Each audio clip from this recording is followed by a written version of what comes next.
3 करोड़ से ज्यादा बिकने वाली किताब हु मूव्ड माई चीज, मेरी कामयाबी किसने छीन ली। इस किताब की समरी और रिव्यू पेश खिदमत है।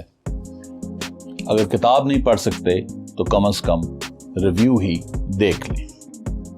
ये किताब जो है ये 32 पेजेस की एक कहानी पर मुश्तमिल है जो आपकी जिंदगी को बदल देगी।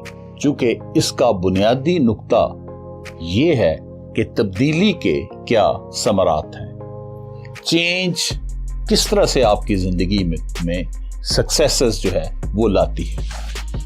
ये किताब आप क्यों पढ़ें या इसका रिव्यू क्यों सुनें, उसकी 5 बड़ी बड़ी वजूहात हैं कि ये जो किताब है 1998 में जब छपी तो साल 2 साल में ही ये बहुत ज्यादा मकबूल हो गई। और इसका अंदाजा आप इस तरह से लगा लें कि आज तक इसकी 30 मिलियन यानी 3 करोड़ कापियां बिक चुकी हैं। इसके अलावा 37 डिफरेंट लैंग्वेजेस के अंदर इसकी ट्रांसलेशन छप चुकी है। ये किताब 5 साल तक New York time best seller book रही, जो कि बहुत ही एक गैर मामूली कामयाबी है। इस किताब के थीम को सामने रख के 70 से ज्यादा मल्टीनेशनल कंपनियों ने ट्रेनिंग कोर्स करवाए। और एक और बात से भी इस किताब की अहमियत का आपको पता चल जाएगा कि इसकी बहुत सारी पैरोडी बुक्स जो हैं वो छपी। हु मूव्ड माई चीज के मुकाबले में हु मूव्ड माई सो, एक और किताब आई मूव्ड योर चीज, नोबडी मूव्ड योर चीज। यहां से आपको अंदाजा हो गया होगा कि यह किताब इतनी मशहूर है तो इसके अंदर कोई ना कोई बात तो जरूर होगी। तो इसलिए इस किताब का हम समरी और रिव्यू देखते हैं। इस किताब को लिखने वाला कौन है? पैट्रिक स्पेंसर जॉनसन, एक अमरीकी ने यह किताब लिखी है। वो 1938 में अमेरिका में पैदा हुए और 2017 में कैंसर की वजह से उनकी डेथ हुई। वो उनके पास मेडिसिन की डिग्री भी थी और साइकोलॉजी की डिग्री भी थी। स्पेंसर जो हैं वो स्टोरीज लिखने के माहिर हैं, बच्चों की स्टोरीज और बड़ों की स्टोरीज। उन्होंने एक वैल्यू टेल सीरीज लिखी जिसमें कुछ 17 के करीब बुक हैं। वो किसी बड़ी शख्सियत को उठाते हैं और उसकी जिंदगी को बयान करते हैं और उसमें से एक सबक निकाल के लोगों के लिए पेश करते हैं। मसलन the value tale of Wright brothers, इसमें वो वैल्यू ऑफ पेशन को उन्होंने बताया है। The value tale of Columbus, इसमें उन्होंने वैल्यू ऑफ क्यूरियोसिटी को बताया है। The value tale of Curie, madame Curie, इसमें उन्होंने वैल्यू ऑफ लर्निंग बताया है। तो इस तरह की उनकी 17 बुक्स हैं जो कि बहुत कामयाब हुई। इसके अलावा स्पेंसर जॉनसन 1 मिनट सीरीज के भी को ऑथर हैं और उसकी 15 मिलियन कॉपीज जो हैं वो सोल्ड हुई। बहुत किताबें हमने ये देखी, पढ़ी। 1 minute manager, 1 minute father, 1 minute mother, 1 minute teacher, 1 minute self, 1 minute salesman, बहुत सारी ये किताबें और मशहूर हुई। इसके अलावा उन्होंने और भी बहुत सारी किताबें लिखी, यस और नो, पीक्स एंड वैलीज और दी प्रेजेंट। ये बहुत अच्छी किताब है, the present, power of now के ऊपर है। और उनकी आखिरी किताब है आउट ऑफ मेज। ये इसी हु मूव्ड माई चीज का ही एक सीक्वल है, यानी इसी को आगे कंटिन्यू करती है। तो यहां से अंदाजा हो जाएगा आपको कि स्पेंसर जॉनसन बहुत ही गैर मामूली और मशहूर जो हैं वो राइटर हैं और उनकी ये तहरीर पढ़नी इसलिए भी जरूरी है। इसके अंदर इसकी समरी क्या है? ये एक मेटाफोरिकल पैराबल है। इस कहानी के 4 किरदार हैं। 2 चूहे हैं, स्निफ और स्करी, और 2 जो हैं बोने हैं, हैम एंड हा। ये चारों सुबह सुबह रनिंग शूज पहनते हैं और मेज के अंदर चले जाते हैं और वहां से अपनी पसंदीदा चीज यानी पनीर को तलाश करते हैं। यहां पे चीज जो है वो एक मेटाफर है कि जो भी आपकी कामयाबी है, आप कामयाब होना चाहते हैं, आप खूबसूरत बनना चाहते हैं, आप मशहूर होना चाहते हैं, आप सेहतमंद होना चाहते हैं, आप डॉक्टर बनना चाहते हैं, आप जो भी आपकी कामयाबी है, उसको चीज़, जिसको उर्दू में पनीर कहते हैं, वो उसकी तलाश है। और इसमें जो मेज़ है, मेज़ वो भूल भुलैया जिसको उर्दू में कहते हैं, और पुराने ज़माने में बिल्डिंग्स होती थी, अब तो प्लांट्स की बनी हुई मेज़, बाड़ों की बनी मेज़ है। आप इसको गूगल भी कर सकते हैं और यूट्यूब पे भी देख सकते हैं कि वो एक तरह से बंद हुई, जिसमें रास्ता ढूंढना होता। तो यहाँ पे मेज़ जो है वो है कि उस अपने ज़िंदगी का जो मकसद है आपका, उसको हासिल करने के लिए आप कौन सा लाइन ऑफ एक्शन इस्तेमाल करते हैं, किस रास्ते पे चलते हैं, कौन सा मॉडस ऑपरेंडी तरीकाकार जो है वो इस्तेमाल करते हैं। तो फिर पढ़ते हैं कहानी की तरफ। स्निफ एंड स्करी जो है, इनका स्मॉल माइंड है और ये ट्रायल एंड एरर के जरिए चीज को ढूंढते हैं, जबकि हेम एंड हा का कॉम्प्लेक्स माइंड है, वो ह्यूमंस हैं, शॉर्ट ह्यूमंस हैं, ड्वार्फ हैं, बोने हैं, और वो पास्ट एक्सपीरियंस से चीज को तलाश करते हैं। एक दिन क्या होता है कि उनको चीज जो है मिल जाती है, और चीज स्टेशन सी के ऊपर चीज का बहुत बड़ा अंबार होता है, वो उसको एंजॉय करने लगते हैं और शाम को घर चले जाते हैं। ये उनकी रूटीन जो है वो बन जाती है। स्निफ एंड स्करी सुबह सुबह उठते हैं, अपने रनिंग शूज पहनते हैं और चीज स्टेशन सी पर पहुंच जाते हैं, और आके पहले देखते हैं कि चीज में कोई चेंज तो नहीं हुई। स्मेल करते हैं उनको, देखते हैं कि कोई चेंज तो नहीं हो रही। उसके बाद वो अब चीज को खाना शुरू कर देते हैं, एंजॉय करते हैं। जबकि हेम एंड हा जो है, ये स्लगिश हो जाते हैं, ये सुबह देर से उठते हैं और अपने रनिंग शूज पहनना भी छोड़ देते हैं, और उनको ये कॉन्फिडेंस होता है कि अब सारी जिंदगी ये चीज जो है, यानी पनीर जो है, ये मिलती रहेगी।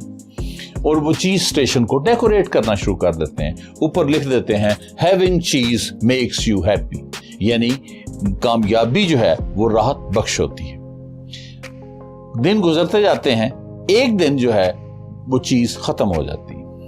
जब स्निफ एंड स्करी सुबह सुबह चीज स्टेशन पर पहुंचते हैं, तो वो जब देखते हैं कि चीज खत्म हो गई है, वो बिल्कुल भी परेशान नहीं होते, बल्कि अपने रनिंग शूज जो हैं वो पहनते हैं। उनका तरीका ये होता है कि रनिंग शूज जो हैं, यानी बूट जो हैं, उनके लेसेस बांध के ऐसे गले में लटका लेते हैं। वो गले से उन्होंने उतारे हैं, पहने हैं, और मेज के अंदर वो निकल पड़ते हैं कोई नई चीज ढूंढने के लिए, कोई नया चीज स्टेशन ढूंढने के लिए। यानी बिल्कुल वो टेंशन नहीं लेते। उनका सिंपल माइंड है, उनका सिंपल गोल है, और उनका सिंपल ही वो सोल्यूशन निकालते हैं। उसके बाद जब ये हेम एंड हा तो लेट आते हैं, जब हेम एंड हा चीफ स्टेशन सी पर पहुंचते हैं और चीज वहां पर नहीं मिलती, तो उनके पांव के तले से जमीन निकल जाती है। हेम जो है वो चिल्लाता है, व्हाट, नो चीज, नो चीज, हु मूव्ड माय चीज, यानी मेरी चीज कौन लेके चला गया।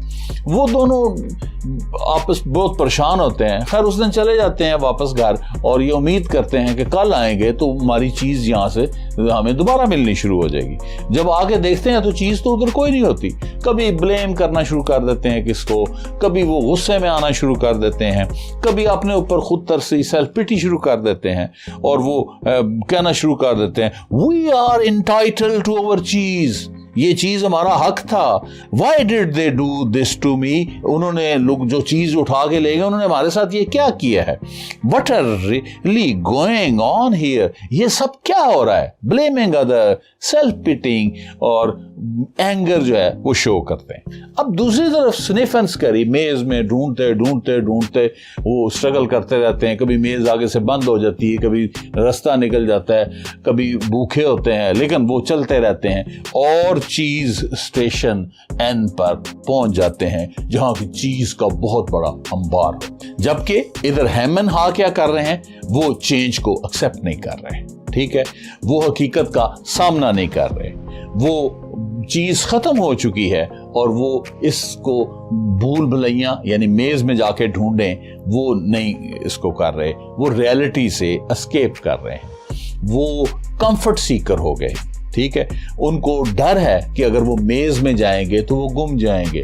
उनको अनसर्टेनिटी है और उनको इनसिक्योरिटी है। वो रोजाना चीज स्टेशन सी पे आते हैं और देखते हैं कि चीज है या नहीं है, फिर चीज स्टेशन को खोदना शुरू कर देते हैं, खोदते रहते हैं, फिर जाते हैं, फिर खोदते रहते हैं। एक दिन हा जो है वो खोता खोता हंसना शुरू कर देता है। तो हैम उससे पूछता है कि तुम्हें क्या हुआ है? हाँ कहता है, एक तारीखी जुमला जो है वो बोलता है कि हम हर रोज एक ही काम हम रोजाना करते जा रहे हैं और तवक्को रखते हैं कि रिजल्ट कोई डिफरेंट होगा। और ये जो उसने बात की है ये बहुत इंपॉर्टेंट बात है, क्योंकि हमारी लाइफ में हम देखते हैं कि बहुत सारे बंदों का इस एमलेस रेपिटेटिव सिंड्रोम का शिकार होते हैं, यानी एक ही काम करते हैं और तवक्को, नतीजा का तवक्को डिफरेंट रखते हैं, और इस चीज को आपने जरूर मॉनिटर करना है। उसके बाद हा जो है वो अपने शूज ढूंढता है, चूंकि जाहिर है उसने शूज तो रखे ही नहीं थे और गले में लटकाते नहीं थे शूज, वो पहनता है और मेज के अंदर कोई और चीज ढूंढने के लिए निकल पड़ता है। और हैम उसको रोकता है, लेकिन हा जो कहता है कि नहीं, मैं अब चीज स्टेशन में चीज ढूंढूंगा और मैं जाऊंगा।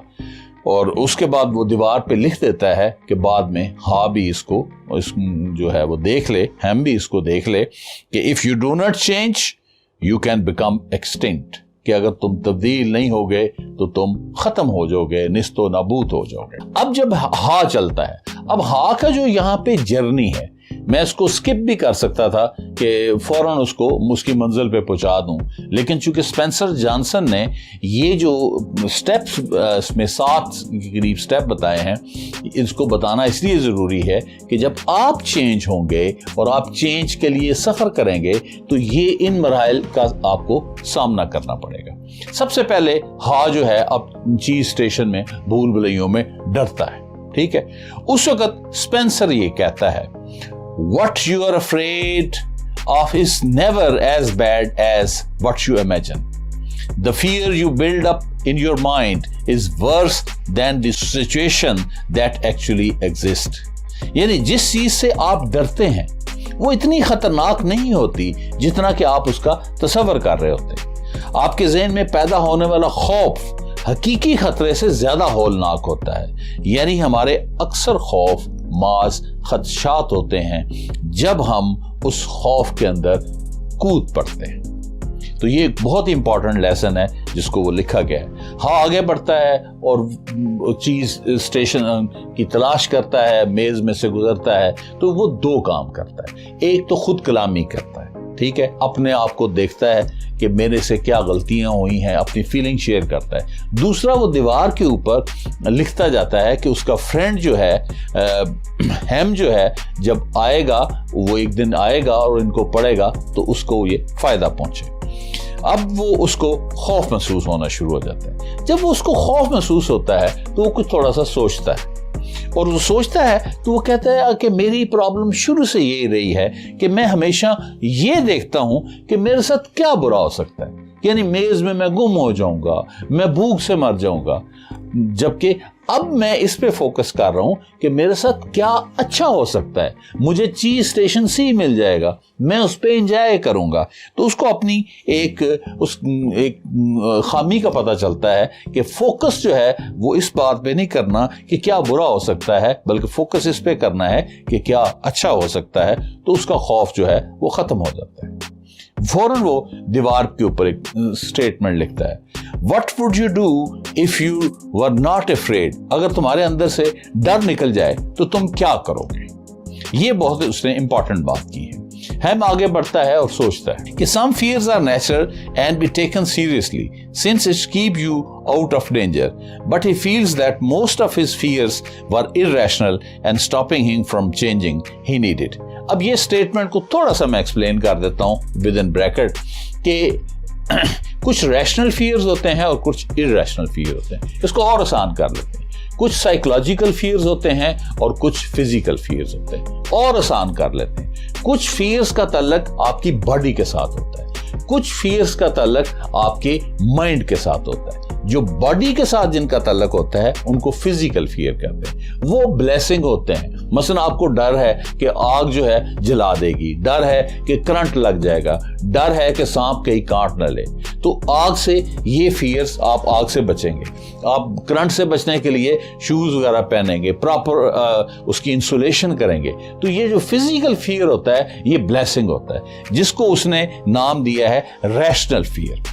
दूसरा फियर होता है साइकोलॉजिकल फियर। वो क्या है, आप चंद बंदों में बैठ के बात नहीं कर सकते, स्टेज पे गए हैं तो स्टेज पे आप डर रहे हैं कि मैं कैसे बात करूंगा, ठीक है, वो साइकोलॉजिकल फियर। हालांकि कुछ भी नहीं होना वाला होता है। आप किसी सुरंग में से गुजर रहे हैं तो उसको फियर होता है, मुझे ये साइकोलॉजिकल ये फियर था, लेकिन जब मैं गिलगित गया और मैंने साइकोलॉजिकल फियर अल्हम्दुलिल्लाह इसको ओवरकम किया और हम बहुत सारी जो टनल्स थे उसमें से गुजरे। साइकोलॉजिकल फियर का हल ये होता है कि आप उसमें कूद जाएं, और फिजिकल फियर का हाल ये होता है कि अपने आप को प्रोटेक्ट करें। तो ये बात उसने की है, तो मैंने जरूरी समझा कि मैं इसको थोड़ा सा एक्सप्लेन भी कर दूं।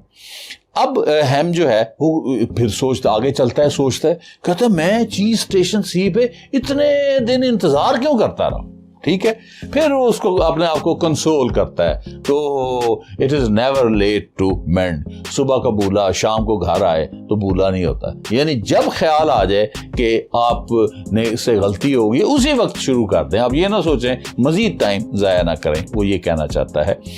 अब हम जो है फिर जब मेज के अंदर चीज तलाश करता है, चीज उसको नहीं मिलती, तो वो बहुत मायूस हो जाता है। जब मायूस होता है तो वो कहता है कि स्निफ एंड स्कैरी 2 चूहे हैं, ठीक है, माइस हैं, अगर वो काम ये कर सकते हैं तो मैं क्यों नहीं कर सकता। यहां पे वो क्या कर रहा है, अपने आप को चैलेंज कर रहा है। तो जब आप कामयाबी के सफर की तरफ चलते हैं तो लम्हा बलम्हा आपको अपने आप को चैलेंज करना पड़ता है कि अगर मैं फास्ट बॉलर बनना चाहता हूं, ठीक है, तो फला बंदा जो है वो भी तो उसके एक ही हाथ है, 2 टांगे हैं, तो वो बना है तो मैं भी बन सकता हूं। वो बंदा अगर इतने ज्यादा 95% नंबर ले गया है तो मेरे पास भी वो दिमाग मौजूद है, ठीक है। स्निफ एंड स्कैरी अगर 95% नंबर ले सकते हैं तो मैं भी ले सकता हूं। तो आप इस तरह से अपने आप को चैलेंज करें, ठीक है, आगे सफर करने के लिए। फिर आहिस्ता आहिस्ता हम आगे जब चलता है तो फिर उसको एक ख्याल आता है कि यार ये जो चीज थी वे दिनों में तो खत्म नहीं हो गई,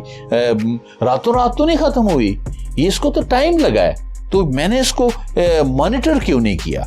यानी उसको अपना ये अंदाजा होता है कि एकदम इतना बड़ा अंबार था, खत्म हो गया, इसका मतलब है मैं स्लगिश हो गया था, मैंने इसको इग्नोर किया। तो वो फिर दीवार के ऊपर हैम के लिए लिखता है, स्मेल द चीज often so you know when it is getting old. यानी चीज को स्मेल करते रहो, देखते रहो कि ये ओल्ड हो रही है, इसका मतलब खत्म होने वाली है। यानी विजिलेंट रहो चीजों के ऊपर कि इनमें तब्दीली आने वाली है, और उसके मुताबिक अपने आप को चेंज करो। हाँ है, वो मूव करता करता करता भूल भुलैयों में रवा दवा होता है। फिर क्या होता है, एक दिन फिर उसको चीज़ नहीं मिल रही होती, बहुत मायूस हो जाता है। तो फिर उस वक्त में वो इमेजिन करता है, ओह उस चीज स्टेशन मिल गया, इतनी ज़्यादा चीज़ पड़ी हुई है, हालांकि कोई नहीं मिली होती। वो ख्यालों के अंदर फैंटासाइज करता है, ठीक है, अपने आप को जो है वो उसकी आंखों में चमक आ जाती है, वो तेज तेज चलना शुरू कर देता है, और दीवार पे लिखता है, Imagine yourself enjoying new cheese leads you to it। यानी जब आप इमेजिन करते हैं कि हम कोई चीज़ आपको मिल गई है तो आप उसकी तरफ चलना शुरू हो जाते हैं। यहाँ पे आप जब पढ़ाई से बहुत ज़्यादा थक जाएं तो फौरन इमेजिन करें, आप अगर डॉक्टर बनना चाहते हैं, इंजीनियर बनना चाहते हैं कि वो मैं डॉक्टर बना हुआ, लोग मेरी बड़ी इज्जत कर रहे हैं, मैं लोगों को इंजेक्शन लगा रहा हूँ और सारे डॉक्टर साहब कह रहे हैं, इंजीनियर साहब कह रहे हैं, एडवोकेट साहब या प्रोफेसर, जो भी आपका ज़िंदगी में गोल है, तो उसको इमेजिन करें। अगर आप फास्ट बॉलर बन तो सोचेंगे क्राउड में तालियां बज रही हैं। तो यहाँ पे उसने लॉ ऑफ अट्रैक्शन को अंदर खाते बयान किया है।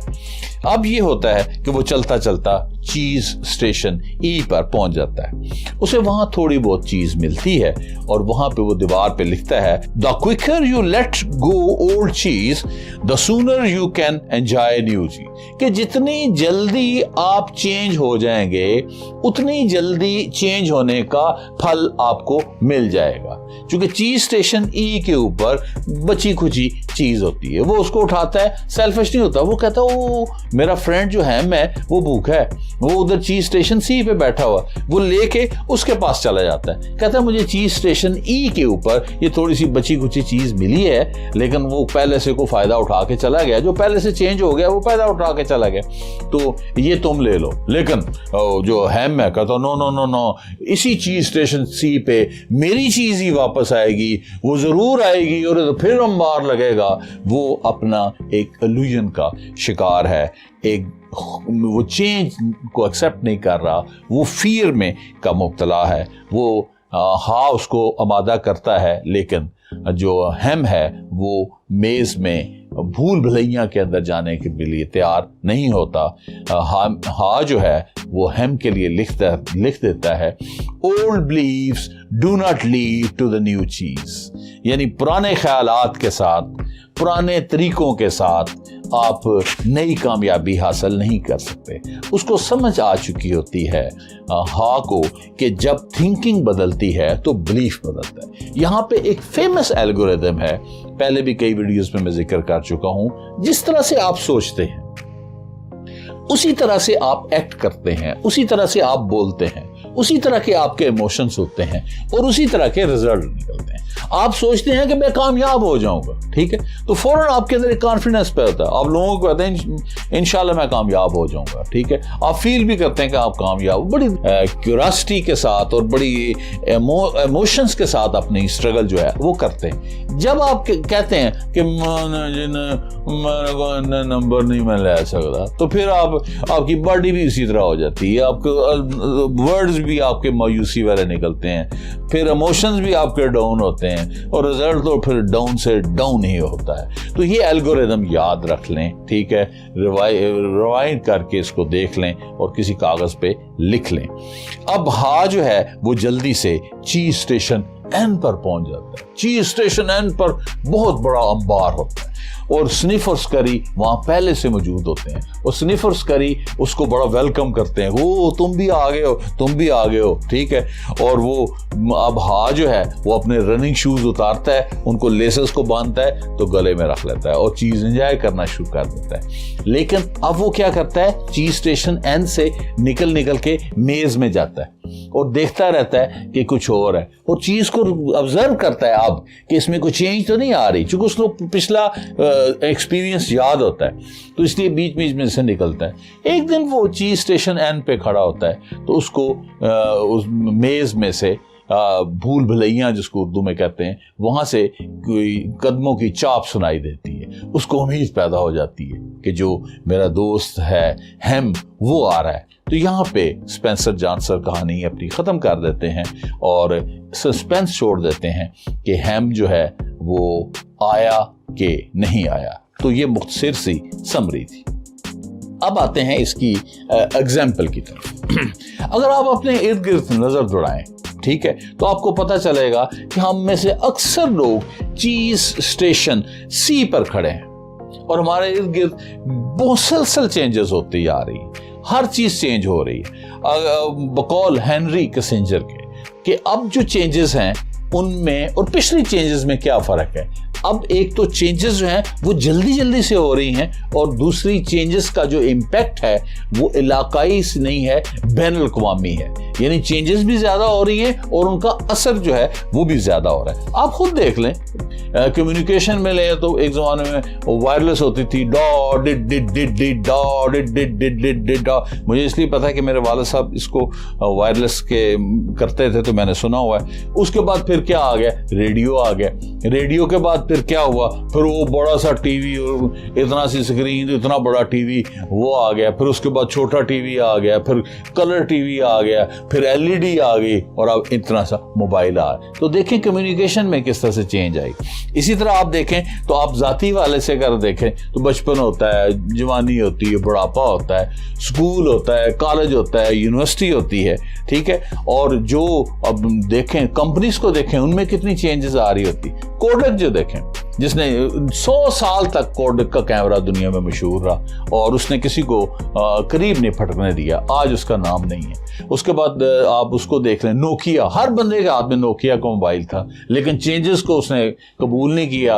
एप्पल और ये सैमसंग आगे निकल गए।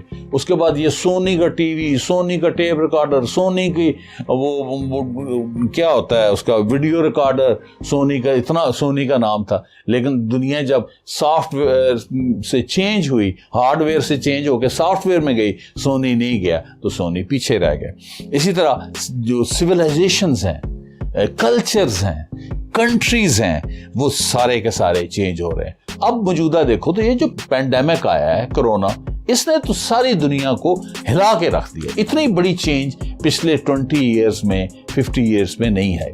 अब इस चेंज को अगर क्लोजली वॉच करें तो इस चेंज के अंदर क्या हुआ है, मैन से दूर हो गया। जरूरी है सोशल डिस्टेंसिंग, बंदा बंदे से दूर है।